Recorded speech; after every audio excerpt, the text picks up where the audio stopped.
सखी सहेली कार्यक्रम सुनने वाली सभी सखियों और सखाओं को मंदाकिनी जोशी और संगीता श्रीवास्तव का नमस्कार। कैसी हो संगीता? हाँ जी बिल्कुल ठीक हूँ। अरे भाई लग रहा है काफी त्योहार मना कर लौट रही है, क्योंकि चेहरे की रंगत तो कुछ ऐसे ही बता रही है। जी जी जी ऐसा मौसम ही चल रहा है मंदाकिनी जी, है ना, कि सब तरफ देखिए बस बाहर ही बाहर है ना, मौसम भी कुछ ऐसा ही है।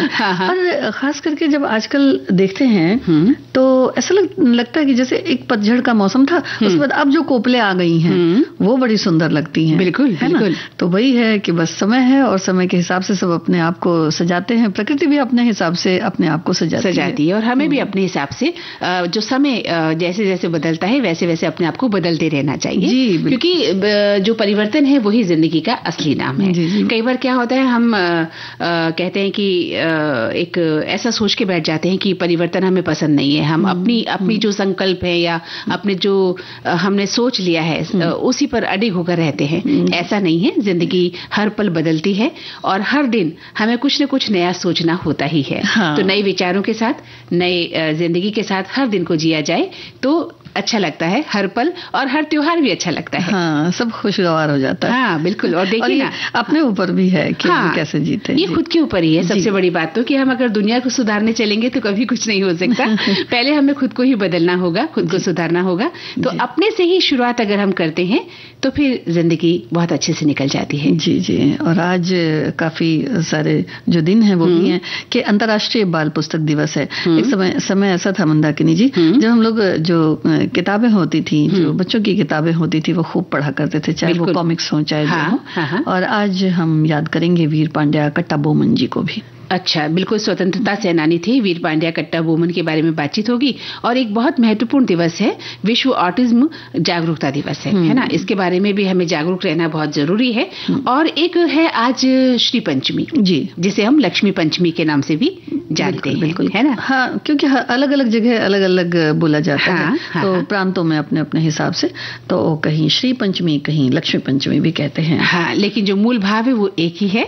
तो चलिए इन सब त्योहारों को मनाते हुए आज भी हम कुछ खास दिन मनाएंगे। और लेकिन पहले सुन ले गीत जी।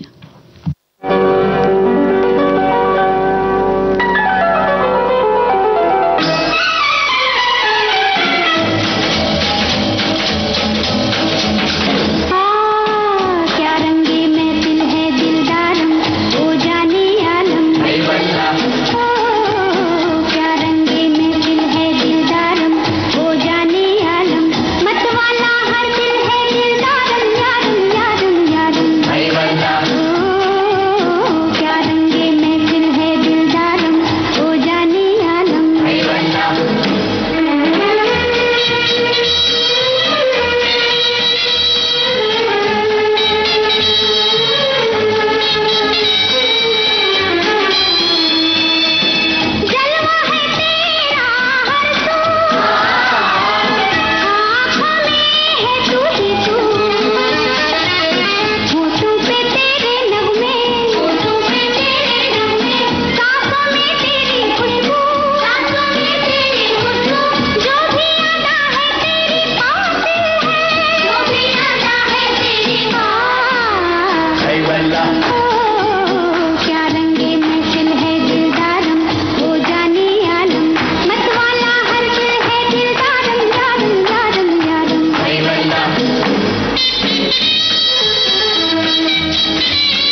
रंगे महफिल है। बिल्कुल, रंगे महफिल सज चुकी है, सखी सहेली कार्यक्रम शुरू हो चुका है। हमारे सभी सखी और जो हमारे साथी लोग हैं वो कार्यक्रम सुनने के लिए उत्सुक बैठे भी हैं अपने अपने रेडियो सेट पर। जी जी। और देखिए कुछ लोग तो रेडियो भी सुनते हैं और हाथ में किताब लेकर पढ़ना भी पसंद करते हैं। हाँ, है ना?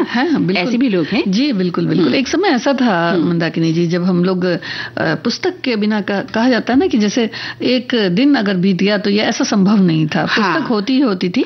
और पढ़ाई वगैरह करने के बाद फिर एक कॉमिक्स का बड़ा शौक हुआ करता था। उसमें अलग अलग तरह की जो किताबें होती थी, कुछ तो जो थी कुछ ऐसी कहानी थी जो राजा रानियों की होती थी। तो सबसे पहले जो एक मतलब समझ में आता है वो ये होता है कि हम लोग कहानियां सुनते हैं, चाहे वो दादी सुनाए, नानी सुनाए, मम्मी डैडी सुनाए, कोई भी सुनाए। बिल्कुल, बिल्कुल। है ना? कहानी सुनने का और सुनाने का एक जो प्रथा थी, परंपरा थी हमारे, और उसी से एक जो उत्साह होता है वो शुरू से फिर चलता जाता है और दिमाग में एक खाका सा बन जाता है। एक उत्सुकता बच्चे के मन में पैदा होती है कि वे इस तरह की कहानियां पढ़ेंगे तो पता नहीं आगे क्या और देखने को पढ़ने को मिलेगा।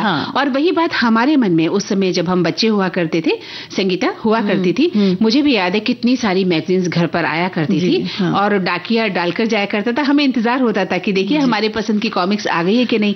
मुझे अच्छे से याद है जब घर में अखबार आते थे और दूसरी किताबें आती थी तो 4 या 5 किताबें जो बच्चों की हमारे घर में आया करती थी और उनको पढ़ने में कार्टून होते थे, उसमें कार्टून चित्र हुआ करते थे। और कई तो ऐसी काल्पनिक कहानी थी, सोवियत कहानियां थी, रूस की कहानियां, वो पढ़ने में भी बड़ा मजा आता था और लगता था अब क्या होने वाला है। अगर वो खत्म हो जाती थी ना तो अगले अंक का इंतजार रहता था कि अगले अंक में पता नहीं क्या आने वाला है। तो यानी कि जो एक समय हमारा शुरू होता है वो बस यही से शुरू हो जाता है कि मतलब एक रोचकता जो बढ़ती है और एक सृजनात्मक कह सकते हैं, काल्पनिकता आपके भीतर पैदा होती है और आप लेखन की ओर अग्रसर भी होते हैं। और उन किताबों को पढ़कर बहुत सारे बच्चे या बच्चियां लेखक बने हैं, लेखिकाएं बने हैं, क्योंकि आपको इंस्पिरेशन मिलती है वहां से। और इसलिए जो अंतर्राष्ट्रीय बाल पुस्तक दिवस जो आज हम मना रहे हैं, इसका उद्देश्य भी संगीता यही है कि बच्चों के मन में पुस्तक के प्रति जो है, पढ़ने के प्रति जो है प्रेम जागृत किया जा सके और बच्चों का पुस्तकों की ओर ध्यान आकृष्ट किया जा सके। बिल्कुल। तो जी जी बिल्कुल, ये एक ऐसा कार्यक्रम है जो आज मनाया जाता है, यानी अंतर्राष्ट्रीय बाल पुस्तक दिवस, जो अंतर्राष्ट्रीय बोर्ड द्वारा प्रायोजित किया जाता है। एक मतलब ये दिन जो है वो हंस क्रिश्चियन एंडरसन के जन्मदिन 2 अप्रैल यानी इसी दरमियान मनाया जाता है। मतलब एक आध दिन कभी आगे पीछे भी हो जाता है। तो ये मनाया जाता है और बच्चों में, जैसा कि आपने कहा कि लेखन को लेकर, पढ़ने को लेकर जो रुचि है, जो साहित्य सृजन है, ये एक प्रतिभा जो अपने में रहती है, बहुत सारे बच्चों में रहती है, उसको आगे बढ़ाने के लिए है। और आपने जैसा कि कहा कि हैंस क्रिश्चियन एंडरसन का जन्मदिन मनाया जाता है, तो उन्होंने कुछ प्रसिद्ध बच्चों की कहानियां भी लिखी थी, जिनमें एम्परर्स न्यू क्लॉथ्स थी, द लिटिल मरमेड और द अगली डकलिंग कहानियां शामिल थी। और उन कहानियों को पढ़कर उस समय जो बच्चे थे काफी कुछ सीखा करते थे। देखिए यही तो फिर हम कह रहे थे कि मतलब कहानियां जो है ना वो एक शुरुआत में कहते हैं ना कि जीवन के प्रति पकड़ बनाती है। बिल्कुल, आपके भीतर एक बीज पनपता है, एक अंकुर फूटता है आपके भीतर, कला का, सृजन का, लेखन का, लिखने का, है ना, और भी बहुत सारी कलाएं आपके भीतर पनपती हैं। तो पढ़ने से बच्चों के जो दिमाग की खिड़कियां हैं वो खुलती हैं, सोचने समझने की क्षमता बढ़ती है। लेकिन इस दिवस का जो मुख्य उद्देश्य है वो यही है कि बच्चों के अधिकारों की रक्षा करें, कि बच्चे पढ़ें ज्यादा से ज्यादा। बच्चे का अधिकार है पढ़ना, ज्यादा से ज्यादा पढ़ना, खेलना कूदना, उन्हें सुरक्षित वातावरण दिया जाए, उनकी शिक्षा और उनके स्वास्थ्य पर हम ध्यान रख सके।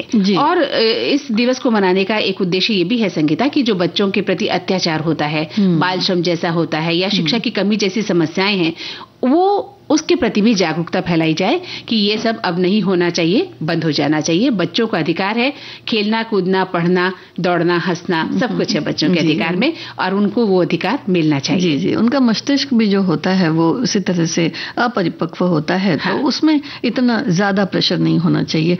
छोटी छोटी चीजों के साथ आगे बढ़ना चाहिए। तो इसी तरह से प्रतिभा को तराशना, मार्गदर्शन देना। और इसमें ऐसा भी होता है कि कई जगहों पर जो आयोजन किए जाते हैं वो वरिष्ठ लेखकों से भी बच्चों का मिलना होता है। उन्होंने जो लिखा है उससे भी वो रूबरू होते हैं। और कुछ एक जगह ये भी देखा जाता है कि कोई प्रमुख भी होते हैं किसी एक देश से जिनको रखा जाता है और बाद में वो संदेश भी बच्चों के नाम लिखते हैं। कोई एक चित्रकार भी होते हैं जो पोस्टर डिजाइन करते हैं आज के लिए खास, जिससे इस बात को जन जन तक बच्चों तक पहुंचाया जा सके। और अब तो ऑनलाइन भी जो है वर्कशॉप होने लग गई हैं और ऑनलाइन इस तरह की क्लासेस होने लग गई जहां बच्चों को लेखक से रूबरू करवाया जाता है कि किस तरह से कहानी लिखी जानी चाहिए, किस तरह से बच्चे ज्यादा से ज्यादा साहित्य पढ़ें। और वैसे भी जो है बाल जो पुस्तकें हैं वो ज्यादा से ज्यादा एक लेखक को लिखनी चाहिए ताकि बच्चों का जो विकास है वो लगातार बना रहे। और सबसे बड़ी बात यह है संगीता, इसके लिए हमें घर में माहौल बनाना होगा। माता पिता जिस घर में किताबें पढ़ते हैं तो बच्चे भी पढ़ने शुरू हो जाते हैं। उन्हें कहने की जरूरत नहीं होती कि बच्चों किताबें पढ़ो, बच्चों आपको पढ़ना चाहिए, आपको कहानी पढ़नी चाहिए। अच्छा, घर में एक वातावरण तैयार करना बेहद जरूरी है जी। और कई बार ऐसा भी होता है मंदाकिनी जी कि हम कई बार अपनी पसंद की तो किताबें लाते हैं, पढ़ते भी हैं, लेकिन वही हम बच्चों के लिए नजरअंदाज कर देते हैं कि अरे ये क्या, छोड़ दो, इससे इतने में तो दूसरी किताब आ जाएगी, हम दूसरी किताब ले लेंगे, बच्चे क्या है पढ़ेंगे, फाड़ देंगे या पढ़ेंगे भी कि नहीं। हम खुद ही उनको जो है ना इंट्रोड्यूस नहीं करवाते इन किताबों से, और उनके हाथ में मोबाइल होता है और वो गेम खेलने में लगे रहते हैं। फिर हम ही शिकायत करते हैं कि बच्चों को मोबाइल कैसे छुड़वाएं। जी जी, तो कोशिशें बिल्कुल होनी चाहिए कि बच्चों को ज्यादा से ज्यादा हम पढ़ने की ओर प्रेरित करें, लेकिन उसके लिए पहले माता पिता को घर में एक माहौल तैयार करना होगा कि किस तरह से कहानियों की किताबें, और आजकल तो चूंकि डिजिटल जमाना है, बहुत सारी किताबें आपको ई बुक्स सेंटर पर मिल जाती हैं, उसमें भी बच्चे पढ़ सकते हैं। लेकिन अगर आप खरीद कर लाना चाहें तो एक छोटी सी बच्चों की लाइब्रेरी बना सकते हैं जिसमें बच्चों की किताबें होनी चाहिए। जी बिल्कुल, बिल्कुल। और अगर घर के बड़े लोग भी बच्चों की किताबें पढ़े तो क्या हर्ज है। अगर वो पढ़ते हैं तो बच्चे भी उन्हें देखकर पढ़ना सीखते हैं। जी बिल्कुल। और ये जो हम लोग चित्र के साथ जो कहानियां पढ़ते हैं इसका एक अलग मर्म होता है। अच्छा, इसमें यह भी होता है कि अगर किताबें पढ़ने की, बुक्स पढ़ने की आदत हो जाती है तो एक कंपैरेटिव स्टडी हम कर सकते हैं। लेकिन जब हम मोबाइल के थ्रू देखते हैं कि मतलब ये है, तो उसमें हम वो कहते हैं ना कि हम तुलनात्मक अध्ययन उसमें नहीं कर पाते हैं। तो ये भी एक सृजनात्मक शक्ति जो होती है वो डेवलप होती है। बिल्कुल, बहुत जरूरी है हाथ में किताब का होना। अगर हम हमारे हाथ में किताब है और हम उसे पढ़ते हैं, और आपने जैसा कि कहा चित्र पहेली जिस तरह की होती थी, है ना, चित्रात्मक कहानियां होती थी, हम चित्रों को देखते थे, साथ में कहानी चलती थी, तो ये भी हमारे दिमाग को जो है विकसित करने में मदद करता है। और जो छोटे बच्चे हैं उनकी कल्पना शक्ति को बढ़ाता है, क्योंकि बच्चे को उत्सुकता होती है उस चित्र को देखने की। मान लीजिए आपने कहानी कही सेव की और साथ में सेव है और सेव के प्रकार हैं, तो बच्चा पहले सेव को देखेगा, फिर कहानी को पढ़ेगा। या किसी घोड़े की कहानी आपने कही, किसी जानवर की कहानी कही, तो बच्चा पहले उस जानवर को देखेगा, उसका चित्र देखेगा, फिर उसको पढ़ना पसंद करेगा। तो एक छोटपन से अगर हम शुरुआत करते हैं बच्चों को इस तरह से किताबें देने की, तो बच्चा बड़े होकर अपने आप ही पढ़ना सीखता है। और ये जो आज खास दिन हम मना रहे हैं, इसका महत्व और ज्यादा बढ़ जाता है और ये चीजें याद भी रह जाती हैं। बिल्कुल। और कुछ एक गीत भी ऐसे ही बन पड़े थे जो आज तक भी याद है और तरोताजा है। बिल्कुल है। हाँ।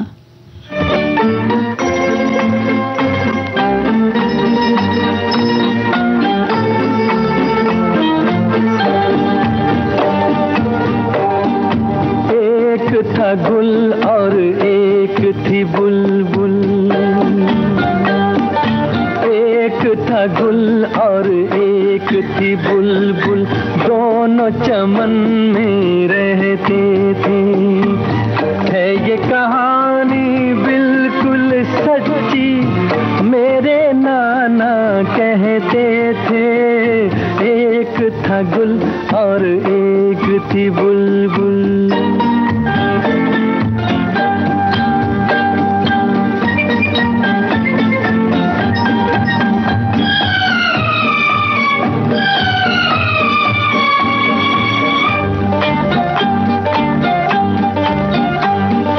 बुलबुल कुछ ऐसे गाती थी, कैसे गाती थी? जैसे तुम बातें करती हो। वो गुल ऐसे शर्माता था, जैसे मैं घबरा जाता हूँ। बुलबुल को मालूम नहीं था गुल ऐसे क्यों शर्माता था। वो क्या जाने उसका नगमा गुल के दिल को धड़काता था। दिल के भेद न आते लब पे, ये दिल में ही रहते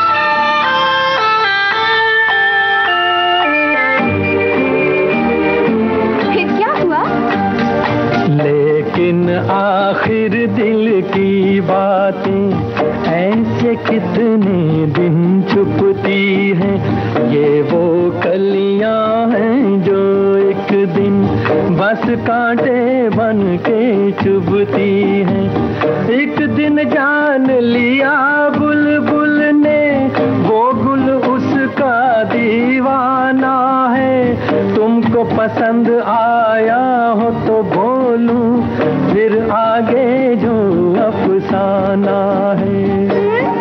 बोलो ना, चुप क्यों हो गए? एक दूजे का हो जाने पर वो दोनों मजबूर हुए, उन दोनों के प्यार के किस्से गुलशन में मशहूर हुए। साथ जिएंगे साथ मरेंगे वो दोनों ये कहते थे, एक था गुल और एक थी बुलबुल।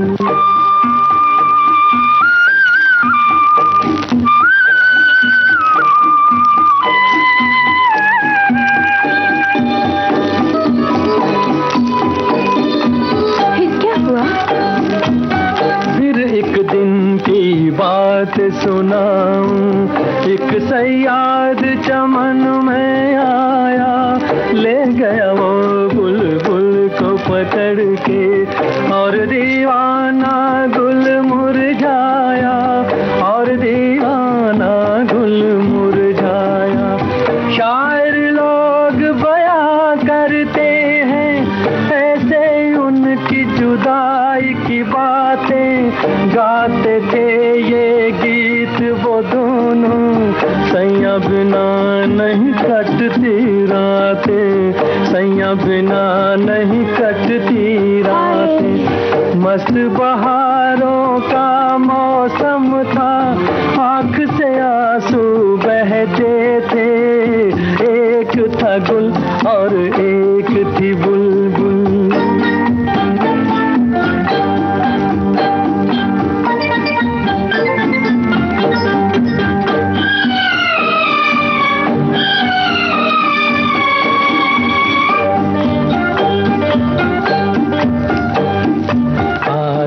थी आवाज हमेशा ये झिलमिल झिलमिल तारों से, जिसका नाम मोहब्बत है वो कब रुकती है दीवारों से। एक दिन आह गुलो बुलबुल की उस पिंजरे से जा टकराई, टूटा पिंजरा छूटा कैदी, देता रहा सयाद दुहाई। रोक सके ना उसको मिलके सारा जमाना सारी खुदाई, गुल साजन को गीत सुनाने बुलबुल बाग में वापस आई। राजा, बहुत अच्छी कहानी थी। याद सदा रखना ये कहानी, चाहे जीना चाहे मरना, तुम भी किसी से प्यार करो तो प्यार गुलो बुलबुल सा करना, प्यार गुलो बुलबुल सा करना, प्यार गुलो बुलबुल सा करना, प्यार गुलो बुलबुल सा करना। देखिए किताबें क्या क्या सिखा देती हैं। बहुत ही सुंदर कहानी, और इस गीत को हम आज तक नहीं भूल पाए हैं ना। कब का गीत, कितना पुराना गीत है। जी, और हमारे जिन श्रोताओं ने इसे सुना होगा उन्हें भी अपना बचपन याद आ गया। हाँ, बिल्कुल बिल्कुल। और यही एक होता है कि भाई कहानियों से फिर शुरुआत हो जाती है, फिर हम किताबें पढ़ते हैं, फिर हम अपने कोर्स की आगे बड़ी किताबें पढ़ते चले जाते हैं। बिल्कुल सही, ऐसे बढ़ता चला जाता है। और बिल्कुल सही है। अभी परंपरा लगभग खत्म हो गई, क्योंकि बच्चों को पता ही नहीं है कि रात को सोने से पहले हमें अपने मम्मी पापा से कहानी सुननी है, या दादा दादी से या नाना नानी से कहानी सुननी है। हमें तो हमारे घर में कोई रिश्तेदार आता था या पड़ोस के अंकल भी होते थे, उनसे भी कहानी सुन लिया करते थे कि अंकल कहानी सुनाओ ना। तो वो रुचि हुआ करती थी, और बड़े होकर वही रुचि जो है लेखन में तब्दील हुई, या कला की ओर अग्रसर हुए हम लोग, क्योंकि वो जो कल्पना शक्ति थी वो बचपन से डेवलप हुई। लेकिन आज इन सब चीजों का थोड़ा हास हुआ है। ये चीजें देखने को नहीं मिलती। बच्चे पढ़ बहुत रहे हैं, इसमें कोई दो राय नहीं कि बच्चे पढ़ते नहीं हैं, लेकिन बच्चों के हाथ में मोबाइल आ गया और बच्चे मोबाइल की पढ़ाई करने लगे हैं। मोबाइल में जो मिल रहा है उसे वो पढ़ रहे हैं, लेकिन उनका जो बचपन है वो लगभग खत्म सा हो गया। हाँ, बिल्कुल। उनको तो उनके लिए दुनिया ही अलग हो गई। अगर आज हम उन्हें कहते हैं कि रात हो गई है, चलो आपको कहानी सुनाते हैं बेटा, तो वो हंसने लगते हैं। कौन सी कहानी? आपको याद है संगीता जी, जब हम पढ़ा करते थे, एक था लकड़हारा, है ना, बहुत पुरानी बात है, एक राजा हुआ करता था, एक रानी, है ना। तो ये सुन सुन के हमारी कल्पना होती थी कि अच्छा एक लकड़हारा हुआ करता था, तो लकड़हारा कैसा होता होगा। एक किसान था, तो वो कैसा होगा। ये जो कल्पना थी ना, वो बचपन से ही डेवलप होती है बच्चों में, और आगे आकर काम भी आती है। वो वही मैंने कहा ना कि फिर आप लेखक बनते हैं, आप कलाकार बनते हैं, आप बहुत सारी कलाओं से जुड़ते हैं, क्योंकि आपकी कल्पना शक्ति इतनी तेज हो जाती है। तो उम्मीद करते हैं कि हमारे श्रोता जो हैं और सभी लोग इस तरफ जरा ध्यान देंगे, क्योंकि इसे भी संजोने की जरूरत है। बहुत जरूरी है बच्चों में कहानी के प्रति, किताबों के प्रति प्रेम जागृत करने की, और वहीं देश के प्रति भी प्रेम जागृत करना भी हम माता पिताओं का ही धर्म बनता है बच्चों के लिए, है ना। कि उनके मन में देश प्रेम की इच्छा भी हम पैदा करें, और तभी तो वीर पंड्या, कट्टा बोमन जैसी हस्तियां पैदा होती हैं। जी, इनका जन्म 3 जनवरी 1760 में पंचालम कुरिची, तमिलनाडु में हुआ। इनके पिता यहीं पर मुखिया थे। जब कट्टा बोमन 30 वर्ष के हुए तो मुखिया के रूप में अपने पिता के पद को संभाला। 18वीं सदी तक ब्रिटिश ईस्ट इंडिया कंपनी ने अपने पैर भारत में कई जगहों पर अच्छी तरह से जमा लिए थे और क्षेत्रीय शासकों के अधिकारों को सीमित कर दिया था, जबकि जो टैक्स होता था, जो कर होता था, यानी नकदी, इस पर उनकी पकड़ थी और कई प्रांतों में कानून व्यवस्था भी उन्हीं की चलती थी, यानी ईस्ट इंडिया कंपनी के अफसरों की चला करती थी। और वीर पंड्या ने भी परंपरा को जारी रखते हुए करों को इकट्ठा कर अपने डोमेन में अपने सैनिकों की भर्ती के अपने अधिकार को बरकरार रखा, जो अंग्रेजों की आंख में खटकता रहा। फलस्वरूप अंग्रेजों ने इस व्यवस्था में हस्तक्षेप करते हुए जबरन उस इलाके में नई कर नीति को लागू किया और सबके अधिकारों को समाप्त कर दिया था। इस बीच प्रांत में सूखा पड़ने में और उन्होंने कर को माफ करने की गुजारिश भी की, जिसका पालन न होने में जो लोग थे वो हताश हो गए और उन्होंने विद्रोह भी कर दिया था। और ईस्ट इंडिया कंपनी के अफसरों के अत्याचार बढ़ते जाते थे, नकदी जबरन वसूली जाती थी और अंग्रेज अफसरों के बीच कट्टा बोमन एक नायक की तरह थे। मुखिया के तौर पर एक अहम कड़ी भी थे। 1798 में कट्टा बोमन और तिरुनेलवेली के कलेक्टर जैक्सन के बीच कर को लेकर मतभेद बढ़ा और रामनाथपुरम में दोनों की मुलाकात हुई, जो बेनतीजा रही। विवाद बढ़ा और इस बीच डेप्यूटी कमांडेंट क्लार्क की मौत हो गई। जी, बिल्कुल सही कहा आपने। और मैं ये भी बताना चाहूंगी संगीता कि 3 जनवरी 1760 को स्वतंत्रता सेनानी और शहीद वीर पांड्या कट्टा बोमन का जन्म तमिलनाडु के पंचालम कुरिची में हुआ था। और अंग्रेजों ने जब युद्ध छेड़ दिया, क्योंकि उन्होंने करों का भुगतान करने से इनकार कर दिया था, तो उनके किले पर ब्रिटिश कमांडर एलन ने हमला किया, लेकिन वो कट्टा बोमन से हार गए। और वीर पांड्या कट्टा बोमन के जीवन की महत्वपूर्ण घटनाओं के में से ये एक महत्वपूर्ण घटना थी। उन्होंने बहुत सारे लोगों को आगे बढ़कर सहायता दी और इस तरह से वो सभी के दिलो दिमाग पर छा भी गए। और बोमन जो थे वो विवाद उनके साथ ये हुआ कि इसी बात को लेकर के, और 1799 में कलेक्टर के एक संदेश पर उन्हें मिलने जाना था उनसे, जबकि उन्होंने इस बात से इनकार कर दिया। तो अंग्रेजों के मेजर जॉन अलेक्जेंडर बैनरमैन के नेतृत्व में एक सशस्त्र बल भेजा गया। इधर पंचाल कुरुची में अपने किले को कट्टा बोमन अपने सैनिकों के साथ यहीं पर डटे रहे, लेकिन फिर यही हुआ कि ब्रिटिश सेना के साथ सामना करते हुए तोपखाने क्योंकि उनके बड़े जबरदस्त थे, तो किले को कई जगह से ध्वस्त भी किया गया और ये फिर असंभव हो गया कि किले को हम किस तरह से वो बचा पाएं। बिल्कुल सही कहा, चूंकि वो वीरता की लड़ाई लड़ रहे थे। और इसके बारे में ये भी प्रसिद्ध है कि कट्टा बोमन ने अंग्रेजों के सामने झुकने से इनकार कर दिया था और उनके खिलाफ युद्ध छेड़ दिया गया। इसे अक्सर 1799 का पहला पॉलीगर युद्ध भी हम कहते हैं। तो बकाया लगान वसूली को लेकर अंग्रेजों के साथ एक बैठक हिंसा में बदल गई। जब कट्टा बोमन ने एक अंग्रेज अधिकारी की से लड़ाई की तो कट्टा बोमन तो बच निकले, लेकिन अंग्रेजों ने उसके सिर पर इनाम रख दिया और इस तरह से ये युद्ध विद्रोह में बदल गया था और उन्हें मौत की सजा भी सुनाई गई थी। कट्टा बोमन साहब को, लेकिन वो अंत तक झुके नहीं थे। और इसके बाद 16 अक्टूबर 1799 को इन्हें फांसी दी गई। इसके बाद उनके जो शारीरिक तौर पर असमर्थ भाई थे उमैदुरई सहित इनके परिवार के अन्य सदस्यों को भी गिरफ्तार कर लिया गया। उन सबको पलायम कोटी के किले में नजरबंद किया गया। उमैदुरई यहाँ से भागने में सफल रहे और उन्होंने भी इनके खिलाफ गुरिल्ला युद्ध जारी रखा, लेकिन इन्हें भी इनके साथियों के साथ गिरफ्तार कर 1801 में फांसी दी गई। पंचालम कुरीची किले को इसके बाद अंग्रेजों ने जमींदोज कर दिया, जिससे ये विद्रोह मतलब इसके आगे इसका नामो निशान मिटा दिया जाए ऐसी। हाँ बिल्कुल। तो यहाँ पर अगर देखेंगे तो कैथार में वीर पांड्या कट्टा बोमन का स्मारक भी है और इनके नाम के डाक टिकट 1999 में भारत सरकार द्वारा जारी किए गए। और जो है विजयन यहाँ पर ये भारतीय नौसेना का एक संचार केंद्र है, तो वो भी इन्हीं के नाम पर है जी।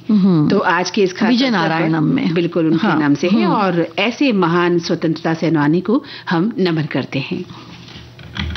है मेरे प्यारे वतन, है मेरे बिछड़े चमन, तुझ पे दिल कुर्बान, तू ही मेरी आरज़ू, तू ही मेरी आबरू, तू ही मेरी जान। है मेरे प्यारे वतन, है मेरे बिछड़े चमन, तुझ पे दिल कुर्बान।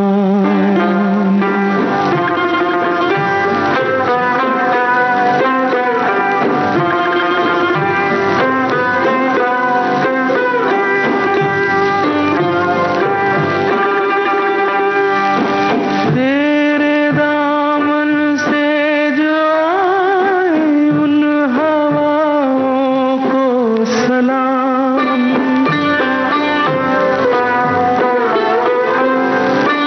तेरे दामन से जो आए उन हवाओं को सलाम, चूम लूं मैं उस जुबां को जिस पे आए तेरा नाम, सबसे प्यारी सुबह तेरी, सबसे रंगी तेरी शाम, तुझ पे दिल कुर्बान, तू ही मेरी आरज़ू, तू ही मेरी आबरू, तू ही मेरी जान।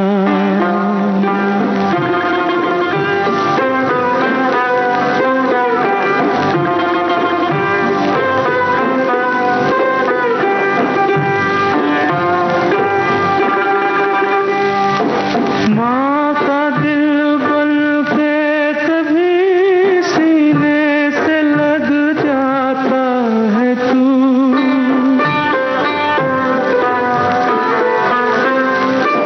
माँ का दिल बन के कभी सीने से लग जाता है तू, और कभी नन्ही सी बेटी बन के याद आता है तू, जितना याद आता है मुझको उतना तड़पाता है तू, तुझ पे दिल कुर्बान, तू ही मेरी आरज़ू, तू ही मेरी। और अब संगीता ले लेते हैं एक छोटा सा अंतराल जी।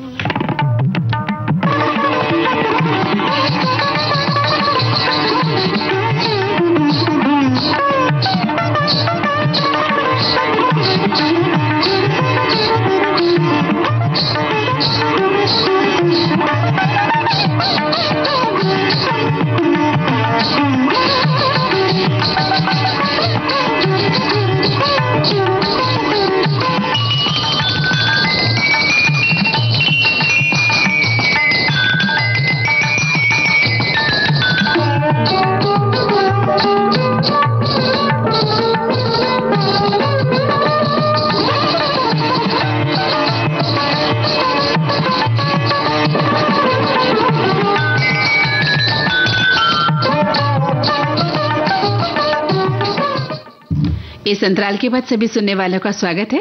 और देखिए संगीता जी, हमारे श्रोताओं ने अपने विचार हम तक पहुंचा दिए हैं।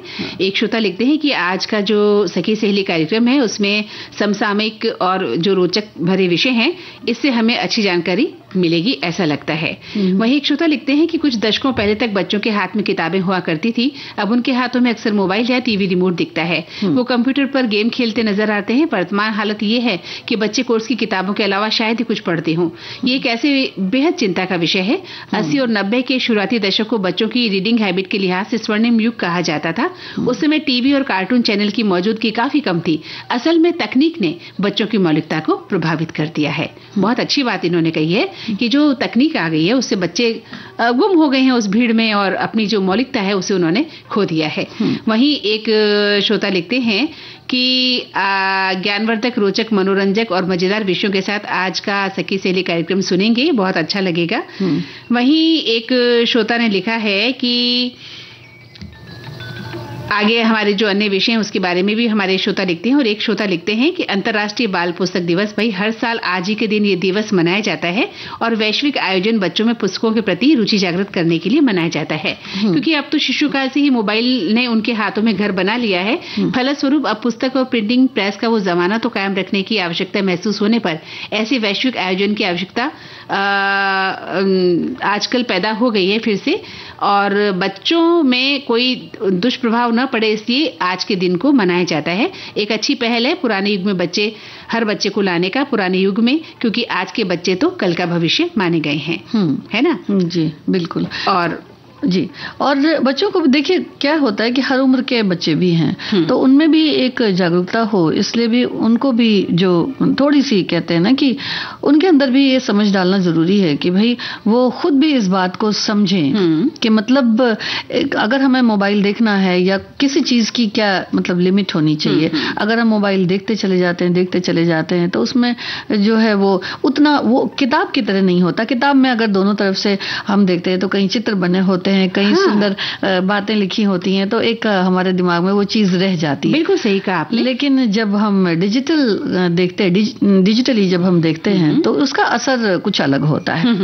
लेकिन अब बच्चों का जो दिमाग है उधर ही ज्यादा है, इसलिए एक श्रोता लिखते हैं कि बच्चों के प्रति पुस्तक की जो प्रेम और भावना है उसको जगाना ही आज के दिवस का उद्देश्य है।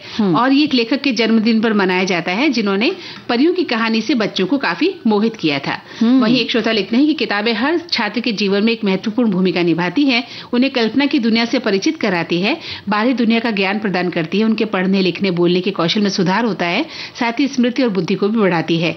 आजकल के दौर में इंटरनेट, मोबाइल, टेलीविजन ने वर्तमान में किताबों के महत्व को थोड़ा कम कर दिया है। ये मानो कि अब किताबों का स्थान दूसरी चीजों ने ले लिया है। सामाजिक स्तर पर परिवार इतने सीमित हो गए हैं कि बच्चे किसी से घुल मिल नहीं पाते और उनके पास मनोरंजन के नाम पर बस मोबाइल ही रह गया है। और अब तो ज्यादातर पढ़ाई भी ऑनलाइन होने लगी है, जिसकी वजह से बच्चों में किताबों के प्रति रुचि भी कम हो गई है। इसलिए आज का दिन इन्हीं महत्व के बारे में बताने के लिए मनाया जाता है और लोगों को जागरूक किया जाता है कि बच्चों का आकर्षण पुस्तकों की और ज्यादा से ज्यादा बने। और वो लिखते भी हैं कि पढ़ोगे लिखोगे तो बनोगे नवाब। जी, तो अब क्या करें, गीत सुन लें? हाँ।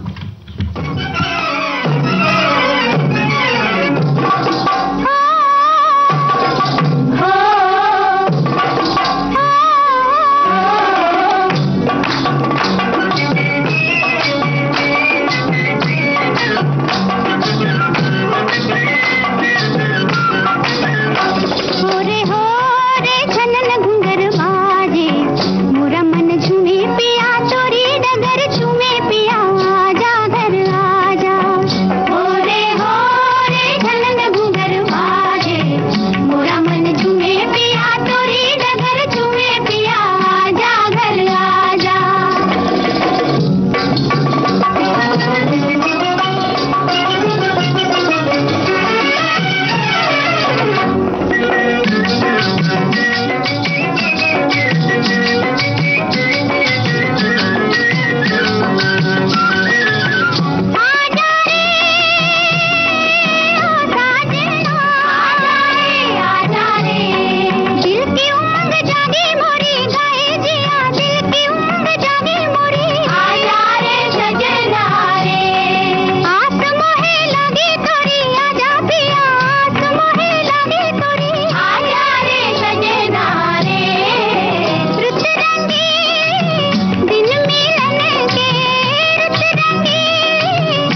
हर रोज दिन में 1 बजे विविध भारती की गीत माला आपके साथ। जन्म जन्म का साथ है तुम्हारा।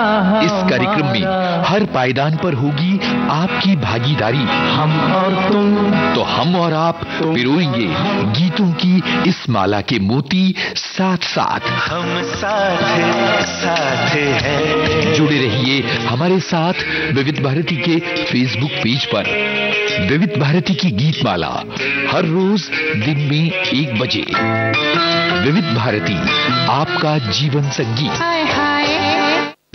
तो भाई संगीता जी, हमारे बहुत सारे श्रोता लिख रहे हैं कि आपने बिल्कुल सही कहा है। देखिए, एक बहन लिखती हुई हैं कि अभी मैं आपका कार्यक्रम भी सुन रही हूँ और अचानक मेरी एक खास पत्रिका आ गई है, इसे भी मैं पढ़ रही हूँ। हाँ। और वहीं एक श्रोता ये भी लिखते हैं कि हम बचपन में खूब सारी किताबें पढ़ा करते थे, हमारे घर में वो किताबें आया करती थी और हम बहनों में ये बहस हो जाती थी कि पहले कौन किस मैगजीन को पढ़ा करेगा। ये होता था। ये होता था। हमारी एक और श्रोता लिखती है कि पुणे के रोजाना सूरज, मतलब इन्होंने कुछ एक लिखा है कि लोक कथाएं निकलती हैं। मेरा पोता हिंदी नहीं जानता, पर जैसे पेपर आता है उसे उठा कर लाता है और मुझे वो कहानी पढ़ने के लिए कहता है। मैं जो उसे कहानी सुनाती हूँ फिर उसे देखकर वही संवाद बोलकर अपने मम्मी पापा को सुनाता है। अगर माँ बाप घर में कुछ भी पढ़ेंगे तो बच्चों का पढ़ने के प्रति झुकाव होता है, हिंदी हो या अंग्रेजी। एक और इन्होंने लिखा है कि आजकल बहुत स्कूलों में भी बच्चों की कहानी का प्लॉट देखकर कहानी लिखने के लिए कहा जाता है। कुछ दिन पहले जो है एक पेपर में कहानी लिखकर इनके पोते ने भेजी थी, जिसे हिंदी में ट्रांसलेट करके पेपर जो है उसमें वो आया। बात बिल्कुल सही कहा इन्होंने। और बहुत सारी कहानी प्रतियोगिताएं भी हमारे आसपास आती हैं, मैगजीन्स में, अखबार में। उसे पढ़ा जाए और बच्चे अगर लिखा जाए, हम भी लिखा करते थे बचपन में। और जब कहानी फर्स्ट आ जाए करती थी तो हम बलियां उछलते थे कि न जाने कितना बड़ा किला हमने फतेह कर लिया होगा, है ना। हाँ, लेकिन एक बात मैं ये कहना चाहती हूँ संगीता जी यहाँ की, जब बच्चों को हम पढ़ने की ओर प्रेरित कर रहे हैं तो बच्चों का जो दैनिक हाव भाव, आचार विचार है ना, उस पर भी माता पिता को ध्यान रखना चाहिए। बहुत कई बार क्या होता है कि बच्चा आपसे अजीब तरीके से बात कर रहा है, आपसे आंख मिलाकर बात नहीं कर रहा है, बोलने में अजीब ही तरीके से हकला रहा है या सही बात नहीं कह पा रहा है, सामान्य नहीं दिख रहा है बच्चा। तो ऐसी चीज में भी माता पिता को सचेत हो जाना चाहिए और अपने बच्चे को चिकित्सक से जरूर दिखाना चाहिए। हाँ, क्योंकि वो सामान्य लक्षण नजर नहीं आते हैं, कुछ असामान्य सी बातें नजर आती हैं। तो इसमें है कि कहीं ना कहीं कि मस्तिष्क जो होता है वो पूरी तरह से जिस काम को करना उस पर प्रभावी नहीं हो पाता है। तो ये एक शुरुआती लक्षण है और इस तरह के लक्षण जो हैं वो ऑटिज्म में देखने के लिए मिल सकते हैं। तो, बिल्कुल सही कहा। और अगर हम चिकित्सक को दिखाते हैं तो आपको पता चल जाता है कि आपका बच्चा किस बीमारी से ग्रसित हो रहा है। वैसे आज की बात अगर हम करें तो आज विश्व ऑटिज्म जागरूकता दिवस है और खासतौर से बच्चों पर हमें ध्यान रखना है कि आपका बच्चा कहीं इस बीमारी की चपेट में तो नहीं है। क्योंकि वो प्रतिक्रिया नहीं दे पाते हैं, बोल नहीं पाते हैं और वो अपनी धुन में रहते हैं। तो स्वास्थ्य उनका जो है वो किसी न किसी तरह से प्रभावित होता रहता है।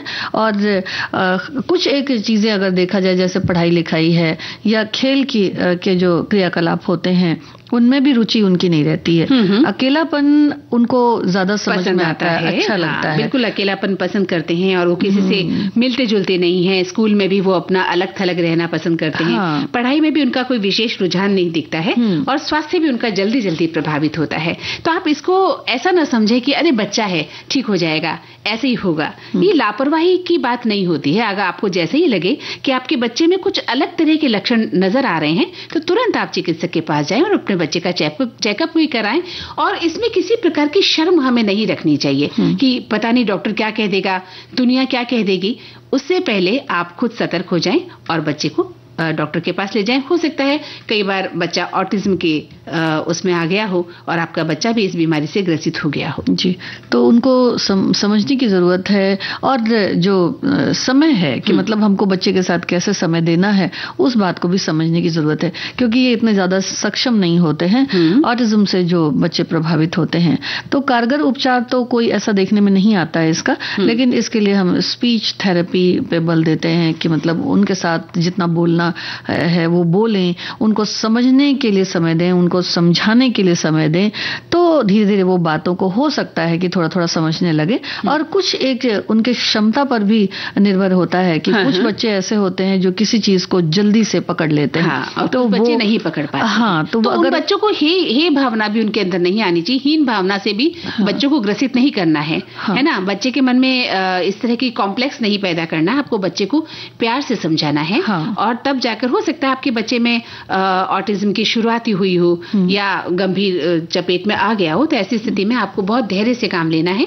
हमारे एक श्रोता लिखते भी हैं कि जो ऑटिज्म स्पेक्ट्रम डिसऑर्डर है, ASD, एक कॉम्प्लेक्स न्यूरो डेवलपमेंटल स्थिति है जिससे पीड़ित बच्चों का बिहेवियर आम बच्चों से थोड़ा अलग होता है और उन्हें अपनी लाइफ में कुछ चुनौतियों का सामना करना पड़ता है।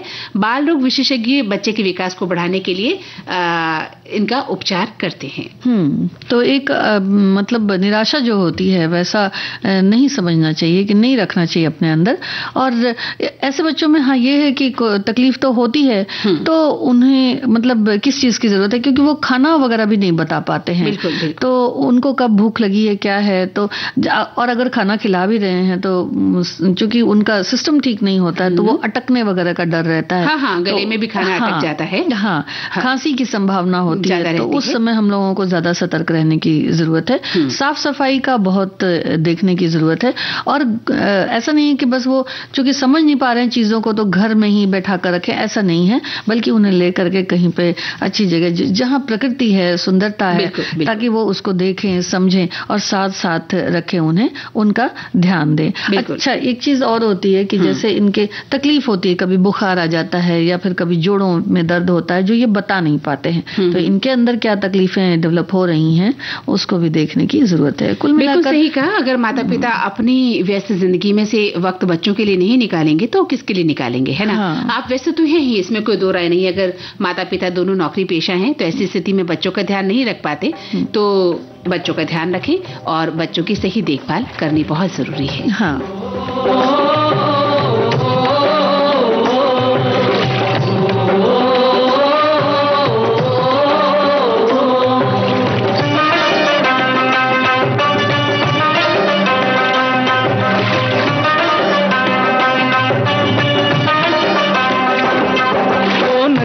चले चले रे धारा,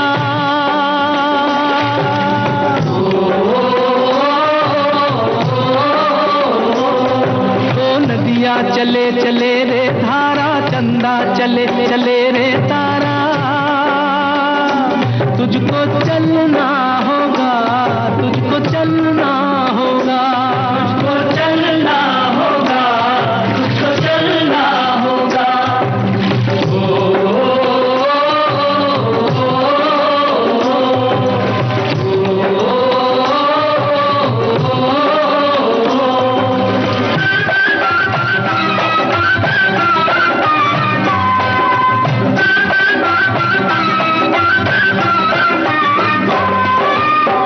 जीवन कहीं भी ठहरता नहीं है, जीवन कहीं भी ठहरता नहीं है, आंधी से तूफान से डरता नहीं है, तू न चलेगा तो चल देंगी राहें,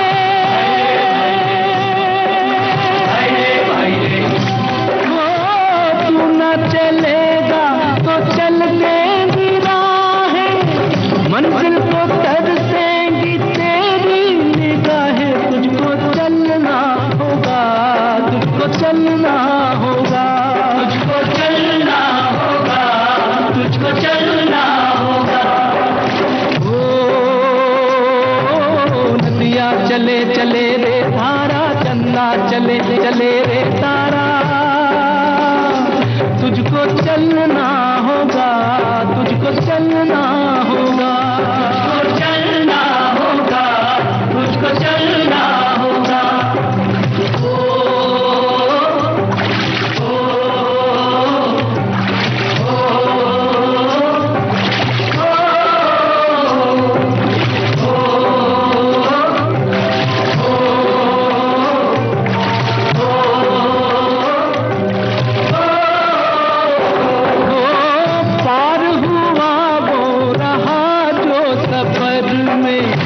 पार हुआ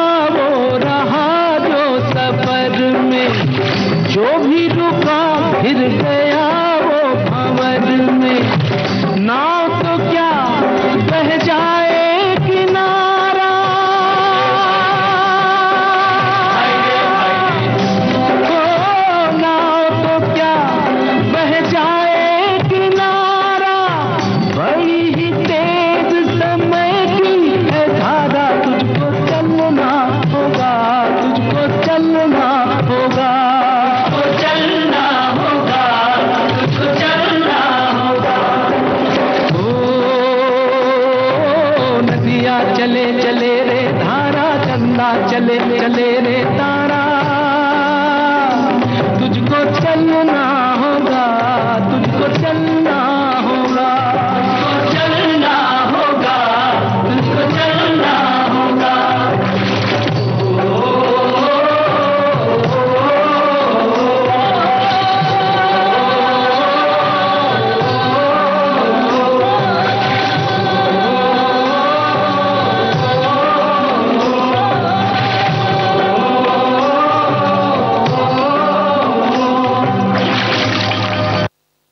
तो संगीता जी, चलना तो होगा ही हमें भी, लेकिन हाँ, कार्यक्रम को आगे बढ़ाते हुए हमें भी चलना पड़ेगा कि अब हम क्या करने वाले हैं कि भाई आप कुछ बताने वाली थी कि व्रत त्योहार के दिन चल रहे हैं और कोई व्यंजन आप लेकर आई हैं, क्योंकि आज लक्ष्मी पंचमी हमारी बहनें मना रही हैं। तो हमारे एक श्रोता लिखते भी हैं कि भाई लक्ष्मी तो एक ही है जिसे विष्णु प्रिया के नाम से जाना जाता है, और वो 5 मुख वाली भी नहीं है, जिसके फलस्वरूप पंचमुखिया फिर 5वीं होने के कारण उसे पंचमी कहा जाए।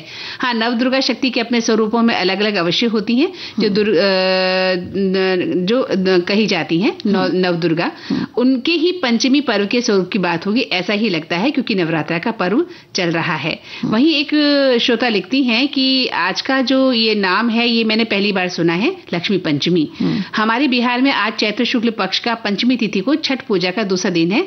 आज व्रती पूरे दिन उपवास करके शाम को लकड़ी के चूल्हे पर गुड़ की खीर और रोटी बनाई जाती है, और वहीं प्रसाद भी बटा जाता है, जिसे कि खरना कहा जाता है। वहीं एक श्रोता लिखती हैं कि माँ लक्ष्मी कमल के फूल पर विराजमान रहती हैं, ऐसे में लक्ष्मी पंचमी के दिन पूजा कमल का फूल अवश्य अर्पित करें। धार्मिक मान्यता के अनुसार ऐसा कहा जाता है, सुख सौभाग्य की प्राप्ति होती है, घर में सकारात्मकता बनी रहती है।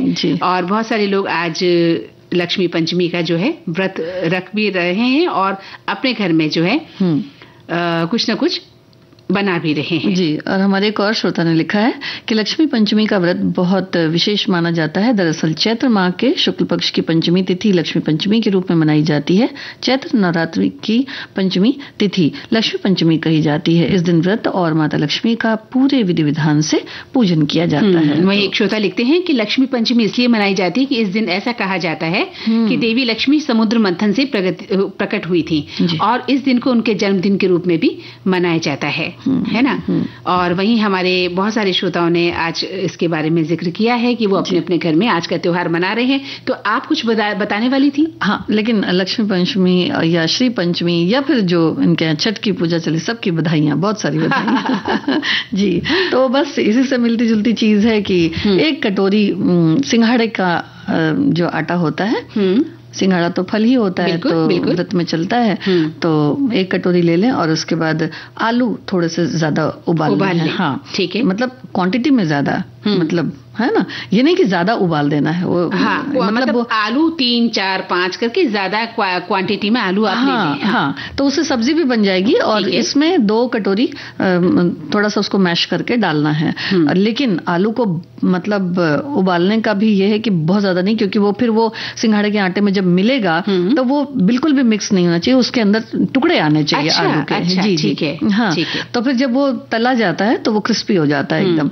तो फिर इसमें थोड़ा सा नमक डाल दीजिए, हरी धनिया अपने पसंद से, हरी मिर्च अगर खाते हैं तो वो भी डाल दीजिए, लेकिन उसको पानी डालकर मिलाना नहीं है, सूखा पहले मिला लेना है। और उसके बाद किनारे से थोड़ा थोड़ा पानी के छिट्टे देते हुए उसको कचौड़ी की तरह बना करके और फिर उसको तल लेना है। और सब्जी, और ये बहुत क्रिस्पी होगा। और जो सब्जी है वो बचे हुए जो आपके आलू हैं, हाँ, उनके लिए अगर समझिए 2-3 आलू हैं तो उनके लिए 3-4 टमाटर अच्छे होना चाहिए, मतलब 4-5 हो खट्टा खट्टा चटपटा सा स्वाद आ जाए। हाँ, क्योंकि और तो कुछ डालना उसमें है नहीं। फिर तेल चढ़ाकर उसमें थोड़ा सा जीरा तड़का के, और हरी मिर्च अगर पसंद है तो वो भी छोटी छोटी काट के डाल दें, और उसके बाद इसमें टमाटर डाल दें। करी पत्ता पसंद है तो वो भी डाल दें, हरी धनिया काट के डाल दें। हरी धनिया से और टमाटर से बहुत अच्छा फ्लेवर आ जाएगा। फिर इसको अच्छी तरह से ढककर भून लें। जब ये पूरा मसाला भुन जाए, हल्दी भी डाल दें, नमक भी डाल दें। फिर जब ये मसाला भुन जाए तो उसमें आलू डाल दें, और आलू को भी बहुत ज्यादा न तोड़ें। उसके बाद उसको थोड़ा सा मिलाकर थोड़ा सा उसमें करी डाल दें। तो ये कचौड़ी और ये आलू की रस की जो सब्जी होगी, इसको जब आप खाते हैं तो थोड़ी सी सब्जी में 1 चम्मच दही डाल देंगे। तो और भी बहुत अच्छा लगेगा। बहुत ही स्वादिष्ट सब्जी आपने बनाई है, रेसिपी बनाई है, और मुझे तो मेरे मुंह में तो पानी आ गया है। नहीं, और कचौड़ी बहुत अच्छी लगती है। हाँ। तो हमारे श्रोताओं ने भी अपने घर में इसे जरूर बनाया होगा। हाँ। बताइएगा कभी मौका लगेगा कि आपने इस तरह की कोई रेसिपी अपने घर में बनाई, या संगीता जी ने जो आपको बताई है उसके बाद आपने इसे बनाया कि नहीं बनाया। तो हमें इंतजार रहेगा। फिलहाल एक गीत सुन लेते हैं।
तो संगीता जी, मन तो नहीं कर रहा है इस मंच से अलविदा कहने का, लेकिन अब समय इजाजत नहीं दे रहा है कि हम अपनी बातों को और आगे बढ़ा सकें। तो सखी सहेली कार्यक्रम से मंदाकिनी जोशी और संगीता श्रीवास्तव को दीजिए इजाजत। नमस्कार।